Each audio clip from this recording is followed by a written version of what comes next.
Bəs onda sən niyə arvadından pul almaqla bağlı ərizə yazmısan, imzalamısan? Yəni bu nə üçün idi? Hamısı yalan söhbətdir Zahir müəllim. Mən elə şey eləməmişəm. Burada var axı əl yazması. Yox, mən elə şey eləməmişəm. Axı bizdə var onlar. Və onların qurğusudur Zahir müəllim. Mən elə şey eləməmişəm.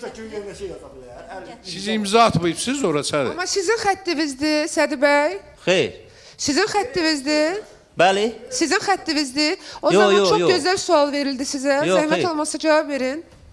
Nəyə görə siz düzgün danışırsınız və bu boyda pavilyon və tamaşaçı sizə inanmalıdır? Nəyə görə bu insanlar yalan danışır və bu insanlar bunlara inanmamalıdır? Bir dənə argument bizə deyin də zəhmət olmasın. Nə oldu? Burada həqiqət yoxdur. Burada mən sizə nə deyim mən sizə?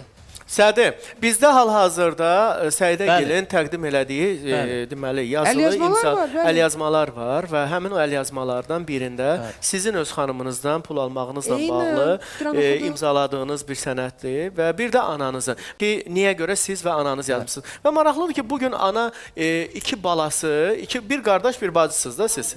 Yəni bir ana iki övlad dünyaya gətirib və bugün bu iki övlad efirdə oturub bir-birlərinə qarşı durublar. Efirə qədər də məhkəmələrdə, hüquq mühafizə orqanlarında və polislərdə. Ana niyə bu məsələlərdə yoxdur ortada və niyə sizi ağbirçəklik eləyə bilmir?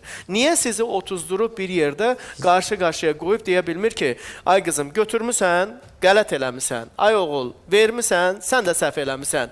Eldən obadan ayıbdır. Gəl gedək abrımızı, həyamızı elin içərisində tökməyək. Gedək oturaq qapalı öz evimizdə, öz eşiyimizdə bunu həll eləyək. Niyə aç-buraq olub bu problem bütün cəmiyyətə?